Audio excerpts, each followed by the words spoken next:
Shalom, Bapak Ibu Jemaat yang saya kasihi, putra-putri kerajaan surga yang Tuhan sayangi. Kali ini dalam seri pesan pengembalaan yang ke-56, temanya adalah pemulihan mengakhiri penderitaan. Setelah bangsa Israel, umat pilihan Tuhan, mengalami penderitaan yang begitu berat karena mereka diterjang oleh badai penyembahan berhala dan mereka tenggelam di dalamnya. Terpuruk kehidupan mereka karena Tuhan menyerahkan mereka kepada keganasan, kekejaman orang-orang Kasdim, saudara. Maka setelah semua itu terjadi, Tuhan membuka tangannya untuk menerima mereka kembali, mengampuni mereka, dan bahkan memulihkan mereka. Saudara, mari kita buka ayat-ayat firman Tuhan yang menjelaskan hal itu, bahwa pemulihan mengakhiri penderitaan bangsa pilihan Tuhan ini di dalam kitab Yeremia pasal 33 ayat 6 dan 7. Sesungguhnya aku akan mendatangkan kepada mereka kesehatan dan kesembuhan, dan aku akan menyembuhkan mereka dan akan menyingkapkan kepada mereka kesejahteraan dan keamanan yang berlimpah-limpah. Aku akan memulihkan keadaan Yehuda dan Israel dan akan membangun mereka seperti dahulu. Saudaraku, kita melihat hati Tuhan yang begitu luar biasa. Ketika umat pilihannya jatuh dalam dosa yang begitu dalam, saudara, maka Tuhan masih mau mengampuni dan memulihkan mereka. Saudara yang dikasihi oleh Tuhan, bagaimana keadaan saudara-saudara pada akhir-akhir ini? Mungkin engkau mengalami keterpurukan yang begitu dalam. Mari introspeksi, saudara. Mari kita melihat kepada diri kita sendiri. Apa penyebab semua ini terjadi? Saudara, kita tidak bisa mengkambing hitamkan masalah wabah COVID-19. Belum tentu apa yang terjadi dalam hidup kita hanya penyebabnya oleh wabah COVID-19. Jangan-jangan apa yang terjadi dalam hidup kita saat-saat ini, ketika terpuruk seperti bangsa Israel, mungkin karena kesalahan kita. Mungkin ada dosa yang belum kita bereskan, saudara. Melalui seri pesan pengembalaan ini, saya ajak, yuk kita beres-beres. Terutama beres-beres hati kita. Yuk kita bersih-bersih, sapu-sapu, saudara, menyapu segala kotoran, segala kehinaan, dosa, aib yang begitu melekat dalam diri kita. Inilah saatnya untuk kita bersihkan. Kita datang pada Tuhan untuk memohon ampun. Saudaraku, Yeremia pasal 33 ini, LAI memberikan judul Janji Pemulihan, Keadilan Yerusalem dan Yehuda. Tepat sekali apa yang diberikan judul oleh LAI dari Yeremia pasal 33 ini, yang 2 ayat tadi sudah kita baca. Oh, inilah memang janji pemulihan dari Tuhan. Saudara, kita menemukan sepanjang 2 ayat 6 dan 7, dan ayat-ayat yang lain yang tersebar di Yeremia pasal 33 dalam perikop ini, saudara, ada banyak frasa aku akan, dan aku akan. Saudara, ini memang sebuah janji yang sudah diberikan oleh Tuhan. Bahwa ketika mereka bertobat kembali kepada Tuhan, Tuhan akan melakukan.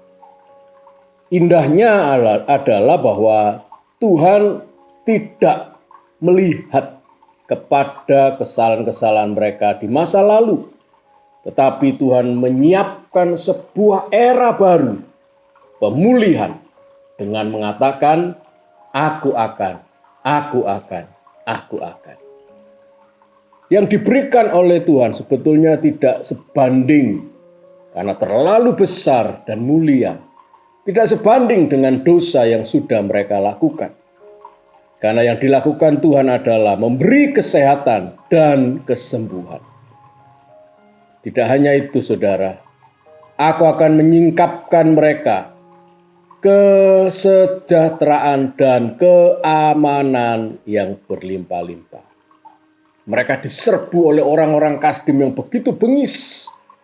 Di ayat yang kelima kita bisa melihat bagaimana kekejaman orang-orang Kasdim meluluhlantakkan tanah perjanjian, yaitu bangsa Israel dan Yehuda ini.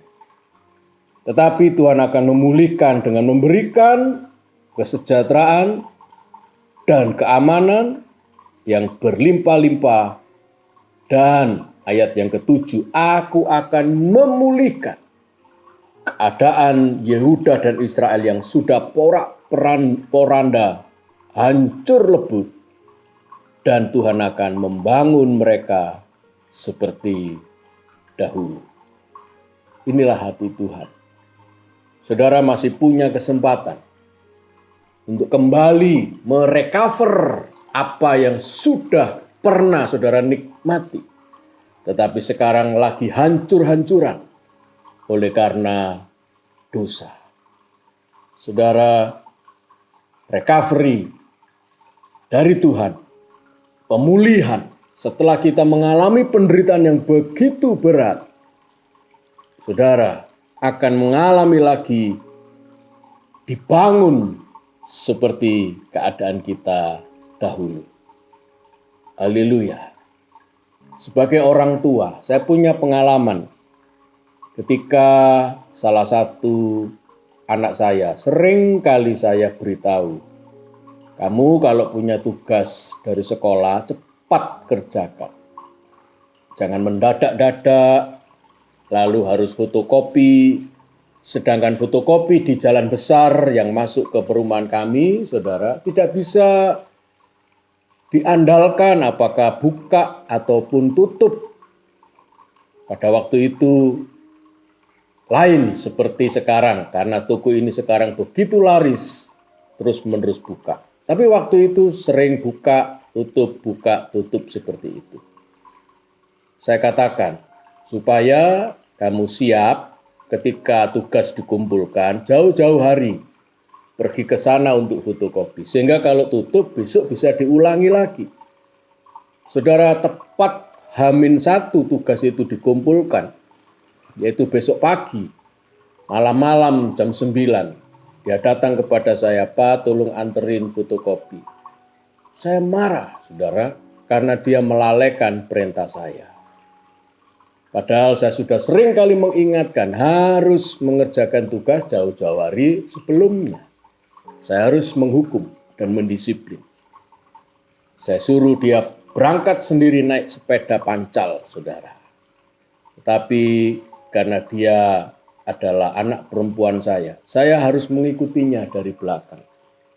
Hati seorang bapak tidak akan tega membiarkan anak gadisnya untuk naik sepeda, mengayuh sepedanya sampai jauh di jalan besar, saudara. Saya ikuti dari belakang, tanpa dia tahu. Ketika kembali pun, saya juga ikuti sampai di rumah dengan tidak kurang satu apapun. Saya harus mendisiplin. Bangsa Israel dan Yehuda sudah didisiplin oleh Tuhan begitu rupa.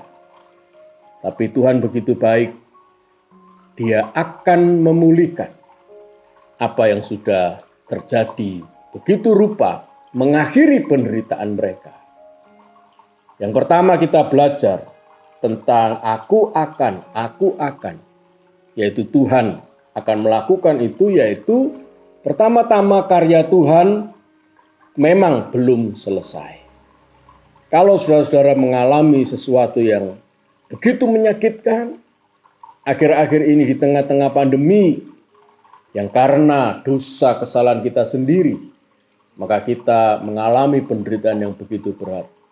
Saudaraku, percayalah Tuhan belum selesai dengan keadaan kita.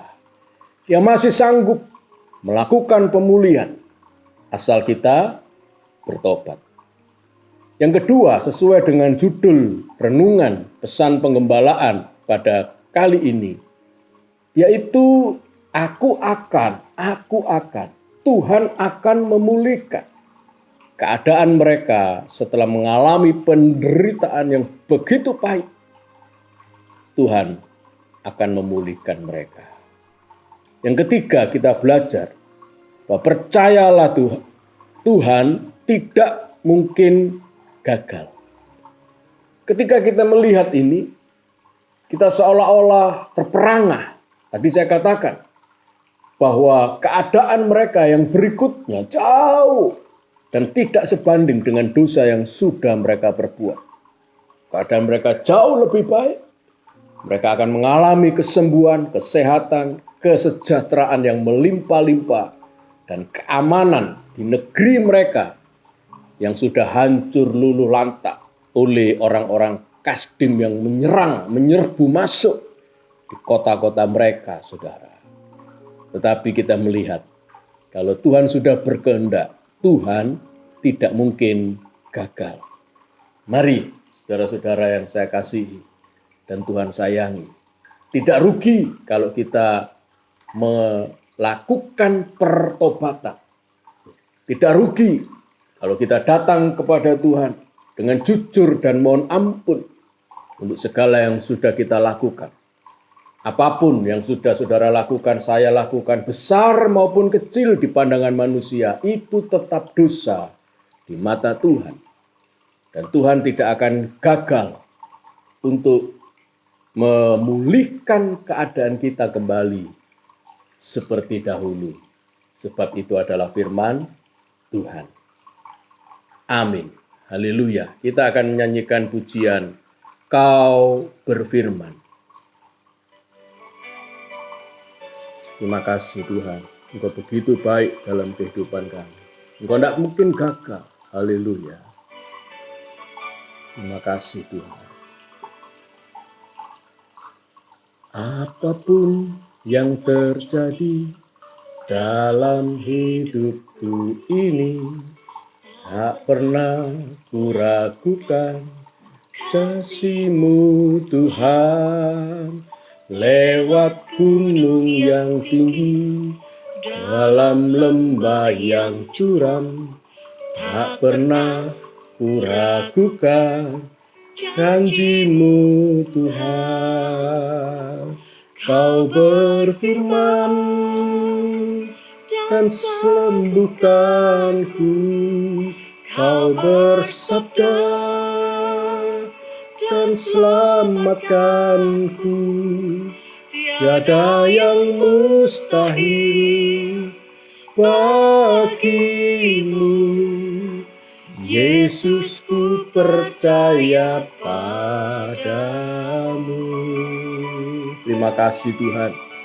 Kami bersyukur kami punya Allah yang baik, yaitu Yesus Kristus Tuhan, yang selalu menunggu kami untuk bertobat, membuka tangannya supaya kami kembali.